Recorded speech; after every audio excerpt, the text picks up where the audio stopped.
Hello friends, welcome to move on study. आप सभी का स्वागत है आपके अपने चैनल मूव ऑन स्टडी में। आज मैं आप लोग के सामने समुद्रन गेस पेपर के द्वारा जो अपलोड किया गया है यानी सेट नंबर 3 साइंस का लेकर जो काफ़ी महत्वपूर्ण होने वाले फ्रेंड्स। इससे पहले मैं इस चैनल में सेट नंबर 1 और 2 अपलोड कर चुका हूं। तो चलिए बिना टाइम गवाए स्टार्ट करता हूँ सेट नंबर 3 साइंस का।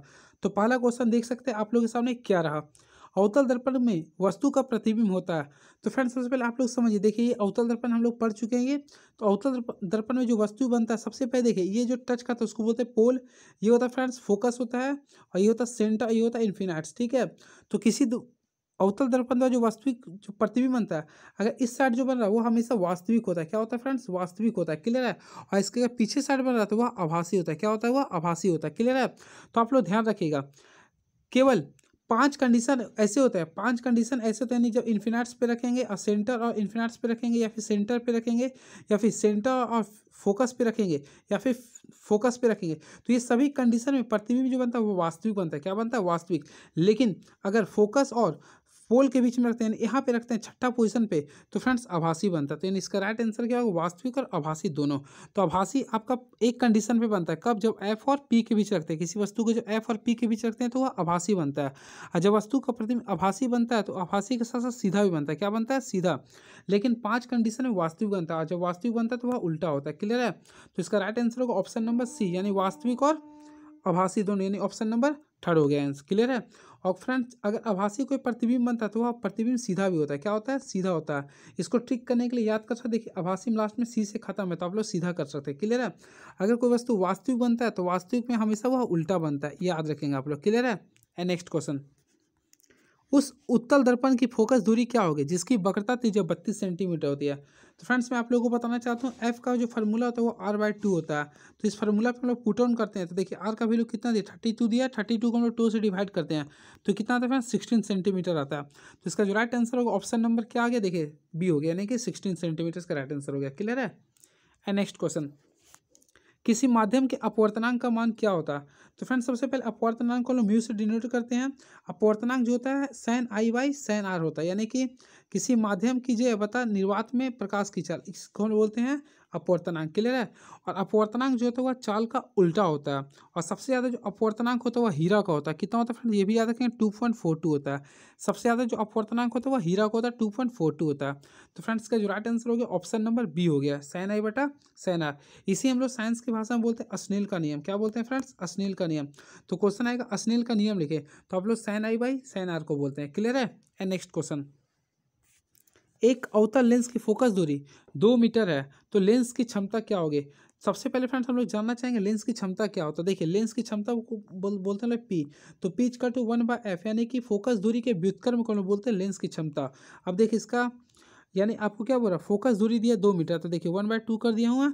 तो अब देखिए अवतल लेंस है तो फ्रेंड्स आप लोग याद रखेंगे, जब भी अवतल लेंस रहेगा तो फोकस दूरी हमेशा माइनस में होता है। अब देखिए मीटर में तो 2 को हम लोग 1 से डिवाइड करेंगे तो -0.5 आ जाएगा। ठीक है, तो -0.5 डायोप्टर हो गया, यानी कि इसका ऐसे मतलब होता है डायोप्टर। तो right answer option number A हो गया, 0.5 डायोप्टर। आप लोग रिवीजन करते जाइए फटाक से। नेक्स्ट क्वेश्चन, सामान्य दृष्टि की तरुण वयस्क के लिए स्पष्ट दर्शन की न्यूनतम दूरी का मान क्या होगा? तो फ्रेंड्स किसी वस्तु की सबसे पहले बात आप लोग यहाँ पे ध्यान रखना, न्यूनतम दूरी। तो न्यूनतम जो दूरी होता है वो 25 सेंटीमीटर होता है। कितना होता है फ्रेंड्स? याद रखेंगे 25 सेंटीमीटर होती है। वही अधिकतम दूरी बोलते हैं तो वो अनंत मारते हैं। क्लियर है? ये याद रखेंगे आप लोग। एंड वेरी नेक्स्ट क्वेश्चन, निकट दृष्टि दोष को दूर करने के लिए किस लेंस का उपयोग करना चाहिए? तो फ्रेंड्स आप लोगों को मैं बताना चाहता हूँ, निकट दृष्टि दोष को दूर करने के लिए अवतल लेंस का प्रयोग करना चाहिए, यानी अवतल लेंस के चश्मे का प्रयोग करना चाहिए। क्लियर है? और दूर दृष्टि के लिए हम लोग दीर्घ के लिए हम लोग उत्तल लेंस का प्रयोग करते हैं। ठीक है? नेक्स्ट क्वेश्चन, सूर्यास्त एवं सूर्योदय के समय सूर्य का चक्र प्रतीत होता है, यानी फ्रेंड्स आप लोग देखते होंगे सूर्योदय एवं सूर्यास्त के समय सूर्य जो होता है चपटा दिखाई पड़ता है। ऐसा क्यों? तो इसका रीजन होगा फ्रेंड्स सबसे पहले प्रकाश के अपवर्तन के कारण, प्रकाश के अपवर्तन के कारण। और ये जो चक्रीय जो प्रतीत होता है इसको बोलते हैं हम लोग चपटी। क्या बोलते हैं फ्रेंड्स? चपटी। तो ये प्रकाश के अपवर्तन की वजह से होता है। क्लियर है? वायुमंडलीय अपवर्तन भी आप लोग लिख सकते हैं, वायुमंडलीय अपवर्तन की वजह से होता है। क्लियर है? वायुमंडलीय अपवर्तन की वजह से चपटी नहीं रहता है। ठीक है?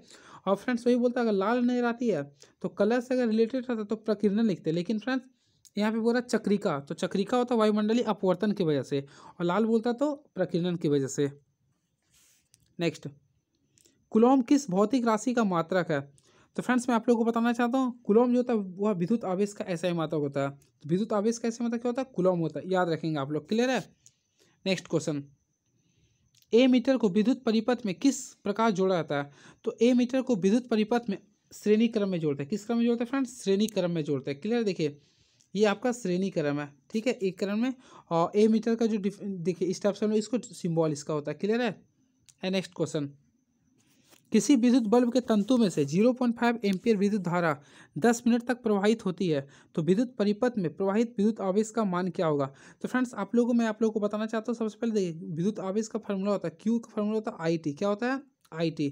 तो देखिए आवेश का वैल्यू कितना दिया? 0.5 एम्पियर दिया, और समय दिया 10 मिनट, तो मिनट को हम लोग सेकंड में बदलेंगे, तो 10 मिनट का दिया, एक मिनट का कितना सेकंड होता है? 60 सेकंड। अगर आप लोग इसे सॉल्यूशन करेंगे ना तो 300 कूलम आ जाएगा। तो इसका राइट आंसर होगा option number second, 300 coulomb. Next question देख सकते हैं आप लोग, क्या क्वेश्चन बोल रहा? 2 ओम, 3 ओम एवं 4 ओम के 3 प्रतिरोधकों को श्रेणी क्रम में जोड़ने पर समतुल्य प्रतिरोध का मान ज्ञात करें। फ्रेंड्स आप लोगों को ध्यान रखना, ये क्या निकालना है? श्रेणी क्रम है। तो आप लोग जाने श्रेणी क्रम का सूत्र क्या होता है, हम लोग पहले से पढ़ चुके हैं, R1 + R2 + R3 होता है। क्लियर है? तो फ्रेंड्स हम लोग देखिए R1 का वैल्यू 2 है, R2 का वैल्यू 3 है, और R4 का वैल्यू कितना? 4 है। तो इसे आप लोग ऐड करेंगे, 2 3 5 और 4 कितना हो? 9। तो इसका राइट आंसर होगा 9 ओम, यानी ऑप्शन नंबर थर्ड हो गया। क्लियर है? एंड नेक्स्ट क्वेश्चन, उस युक्ति का नाम लिखिए जो विद्युत ऊर्जा को यांत्रिक ऊर्जा में रूपांतरित करती है। तो फ्रेंड्स जो युक्ति जो विद्युत ऊर्जा को यांत्रिक ऊर्जा में बदलते उसे बोलते हैं विद्युत मोटर। क्या बोलते हैं फ्रेंड्स? याद रखेंगे आप लोग, विद्युत मोटर। आप लोग बताएंगे विद्युत मोटर किस सिद्धांत पे कार्य करता है, तो याद रखेंगे फ्लेमिंग के वामहस्स्य नियम पे। फ्लेमिंग के वामहस्स्य नियम पे ये कार्य करता है। क्लियर? यानी कि चुंबक विद्युत धारा के चुंबकीय प्रभाव पे कार्य करता है। एंड वेरी नेक्स्ट क्वेश्चन, उस युक्ति का नाम बताइए जो यांत्रिक ऊर्जा को विद्युत ऊर्जा में बदलता है। देखिए ये उल्टा कर दिया, तो यांत्रिक को जो विद्युत में बदलता है उसको बोलते हैं विद्युत जनित्र। क्या बोलते हैं फ्रेंड्स? विद्युत जनित्र। और ये फ्लेमिंग के दक्षिण हस्त नियम पे कार्य करता है। फ्लेमिंग के दक्षिण हस्त नियम पे कार्य करता है, और उसके साथ साथ विद्युत चुंबकीय प्रेरण के सिद्धांत पे कार्य करता है। क्लियर है? एंड नेक्स्ट क्वेश्चन, ये था फ्रेंड्स आप लोगों के सामने टोटल 13 क्वेश्चन जो कि फिजिक्स से रिलेटेड था। अब आ चुके हैं हम लोग केमिस्ट्री में। देख सकते हैं क्वेश्चन किस प्रकार से पूछा गया। श्वसन किस प्रकार का रासायनिक अभिक्रिया? तो आप लोगों को पता होगा श्वसन एक ऊष्माक्षेपीय अभिक्रिया। क्या है ये? श्वसन एक ऊष्माक्षेपीय अभिक्रिया। नेक्स्ट देख सकते हैं 15 क्या बोल रहा? कैल्शियम ऑक्साइड + H2O समीकरण कैल्शियम हाइड्रोक्साइड किस प्रकार का अभिक्रिया? तो देखिए इसमें 2 या 2 से अधिक अभिकारक मिलकर एक नए उत्पाद का निर्माण करती है। तो आप लोगों को पता होगा फ्रेंड, जब 2 या 2 से अधिक अभिकारक मिलकर एक नए उत्पाद का निर्माण करती है तो उसे हम लोग बोलते हैं संयोजन अभिक्रिया। क्या बोलते हैं? संयोजन अभिक्रिया। तो इसका आंसर हो गया संयोजन अभिक्रिया। क्लियर है? एंड नेक्स्ट क्वेश्चन, तो इसका एग्जांपल आप रखेंगे। देखिए संयोजन अभिक्रिया का 1 और 2 मिलकर डायरेक्टली एक नए उत्पाद का निर्माण कर दिया। क्लियर है? एंड नेक्स्ट क्वेश्चन, चिप्स के पैकेट में विकृत गंधिता से बचने के लिए कौन सी गैस डाली जाती है? तो फ्रेंड्स का जो राइट आंसर होगा ऑप्शन नंबर सेकंड होगा, यानी नाइट्रोजन। यानी नाइट्रोजन गैस को डाली जाती है।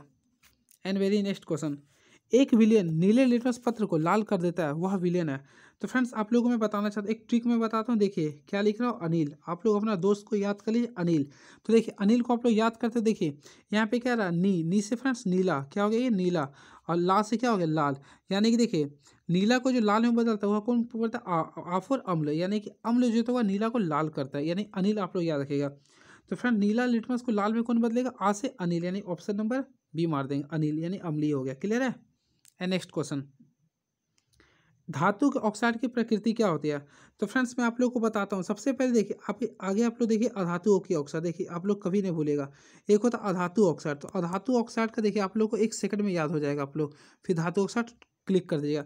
देखिए अधातु ऑक्साइड की प्रकृति जो होती है, देखिए आ से अधातु, आ से अम्लीय, आ से अधातु, आ से अम्लीय, ये तो आप नहीं भूलिएगा। तो उसी प्रकार फ्रेंड्स धातु का जो हो जाएगा वह क्षारीय हो जाएगा। क्या होगा? क्षारीय। यानी अधातु ऑक्साइड का होता अम्लीय, तो धातु ऑक्साइड का क्या होगा? क्षारीय। तो इसका जो राइट आंसर होगा ऑप्शन नंबर बी होगा, यानी कि क्षारीय। धातु ऑक्साइड की प्रकृति क्या होता है? क्षारीय होती है। ठीक है? अगर आप लोग से पूछता है यानी कि सोडियम ऑक्साइड की प्रकृति क्या है, तो देखिए सोडियम का एक धातु है तो इसकी प्रकृति क्या होगा? क्षारीय। क्या होगा फ्रेंड्स? क्षारीय। उसी प्रकार बोले कार्बन डाइऑक्साइड, तो कार्बन एक अधातु है तो इसकी क्या होगा? अम्लीय होगा। इस प्रकार से आप लोग को ध्यान में रखना है। क्लियर है?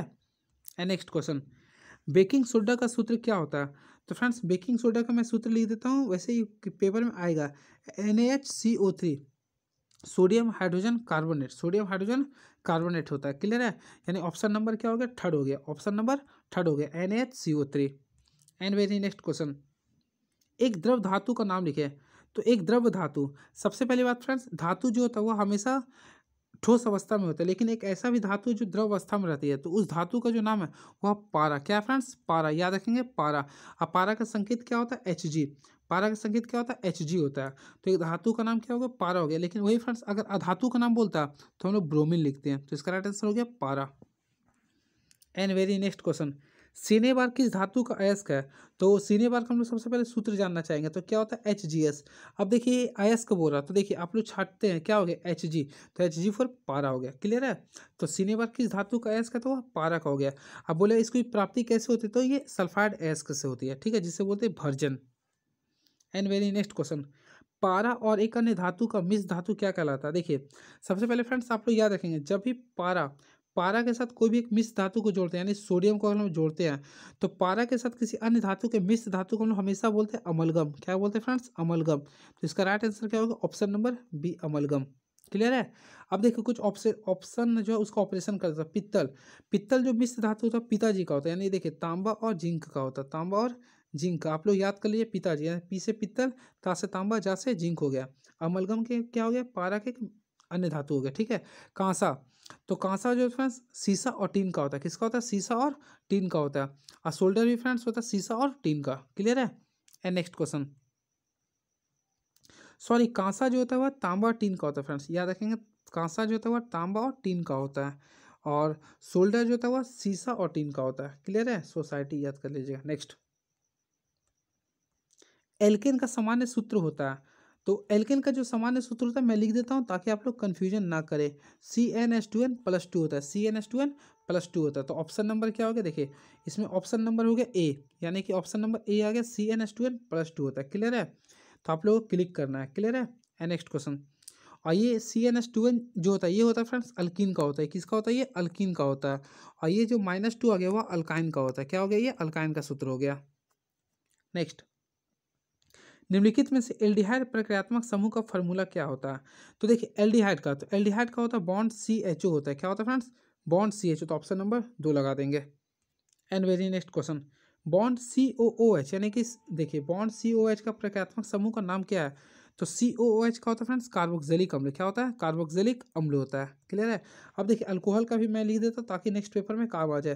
तो अल्कोहल का होता है OH, और कीटोन का होता है डबल बॉन्ड CO होता है, और एल्डिहाइड का तो अभी आप लोग के बीच आया था CHO आया था, और कार्बोक्सिलिक अम्ल का क्या होगा? COOH। क्लियर है?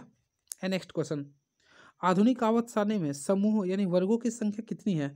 तो देखिए आधुनिक आवर्त सारणी में वर्गों की जो कुल संख्या है तो हमेशा याद रखेंगे 18 है। कितना? ये 18 है। और यही अगर आवर्त आता है तो आवर्त की जो संख्या वह 7 है। तो ऑप्शन के अकॉर्डिंग चलते हैं। तो फ्रेंड देखिए ऑप्शन नंबर 3 हो गया 18। क्लियर है? याद रखेंगे आप लोग। एंड वेरी नेक्स्ट क्वेश्चन, अब आ चुके हम लोग फिजिक्स केमिस्ट्री खत्म हो चुका, अब आ चुके हम लोग बायोलॉजी का क्वेश्चन जो कि 14 पूछा जाएगा। तो पहला क्वेश्चन देखता हूँ क्या लिख रहा, स्वयंपोषी पोषण के लिए आवश्यक है। तो स्वयंपोषी के लिए जब भी आता है क्वेश्चन, तो फ्रेंड्स आप लोग इसका इक्वेशन लिखिएगा। तो हम लोग जानते हैं CO2 रहता है, उसके बाद H2O होता है। क्लियर है? और ये फ्रेंड्स सबसे पहले सूर्य के प्रकाश में आता है, यानी UV लेते हैं यहाँ पे क्लोरीन की उपस्थिति में, यहाँ से क्या बनाता है? वो ग्लूकोज बनाता है, C6H12O6 बनाता है, और 38 ATP ऊर्जा देता है। तो ऑप्शन के अकॉर्डिंग अगर देखा जाए तो उपरोक्त सभी हो गया। इसका आंसर क्या हो गया? उपरोक्त सभी हो गया। नेक्स्ट क्वेश्चन, पित्तरस का स्राव कहाँ होता है? तो पित्तरस का जो स्राव होता है वह ग्रहणी में होता है। कहाँ होता है फ्रेंड्स? ग्रहणी में, यानी ऑप्शन नंबर 3 हो गया। एंड वेरी नेक्स्ट क्वेश्चन, रंध्रों का खुलना और बंद होना किस पर निर्भर करता है? तो रंध्रों का खुलना और बंद होना यह प्रकाश संश्लेषण पर निर्भर करता है। किस पर निर्भर करता है फ्रेंड्स? प्रकाश संश्लेषण पर। एंड नेक्स्ट, दो तंत्रिका कोशिका के मध्य खाली स्थान को क्या कहते हैं? तो दो तंत्रिका कोशिका के मध्य खाली स्थान को फ्रेंड्स बोलते हैं सिनेप्स। याद रखेंगे आप लोग, क्या बोलते हैं? सिनेप्स बोलते हैं। And very next question, oxygen है। तो ऑक्सीजन क्या? ऑक्सीजन एक प्रकार का एंजाइम है। क्या है फ्रेंड्स? ये एंजाइम है। ऑक्सीजन का एक प्रकार का एंजाइम है, याद रखेंगे आप लोग। नेक्स्ट, पुंकेसर में होता है। तो पुंकेसर जो होता है वह परागन में होता है। क्या होता है फ्रेंड्स? परागन होता है। पुंकेसर में क्या होता है? परागन होता है। एंड वेरी नेक्स्ट क्वेश्चन, नर युग्मक और मादा युग्मक के संलयन को क्या कहते हैं? तो नर युग्मक और मादा युग्मक के संलयन को हम लोग कहते हैं निषेचन। क्या कहते हैं फ्रेंड्स? निषेचन। निषेचन, याद रखेंगे, निषेचन। एंड वेरी नेक्स्ट क्वेश्चन, मानव के स्त्री में लिंग गुणसूत्र होते हैं। तो देखिए मानव के स्त्री में जो लिंग गुणसूत्र होते हैं वह एक्स एक्स होते हैं। क्या होते हैं फ्रेंड्स? एक्स एक्स होते हैं। और पुरुष में जो होते हैं वह एक्स वाई होते हैं। एंड वेरी नेक्स्ट क्वेश्चन, आनुवांशिकता का आधार क्या है? तो आनुवांशिकता का जो आधार है वह डीएनए होता है। क्या होता है फ्रेंड्स? डीएनए, जिसका फुल फॉर्म क्या होता है? Deoxyribo nucleic acid. And very next question, निम्नलिखित में से कौन सर्वाहारी है? तो ऑप्शन के अकॉर्डिंग शेर, शेर तो फ्रेंड्स मांसाहारी है, लोमड़ी भी मांसाहारी, हिरन शाकाहारी है। तो ऑप्शन नंबर ए हो गया कुत्ता। कुत्ता जो होता है वह शाकाहारी मांसाहारी दोनों होते हैं, जिसे हम लोग बोलते हैं सर्वाहारी। हरे पौधे कहलाते हैं। तो हरे पौधे को हमेशा उत्पादक कहते हैं। क्या कहते हैं फ्रेंड्स? उत्पादक। तो यानी इसका राइट आंसर होगा ऑप्शन नंबर ए हो गया उत्पादक। एंड नेक्स्ट क्वेश्चन, जैव विविधता का विशिष्ट स्थल क्या है? तो जैव विविधता का जो विशिष्ट स्थल है उसे हम लोग बोलते हैं वन। क्या बोलते हैं फ्रेंड्स? वन।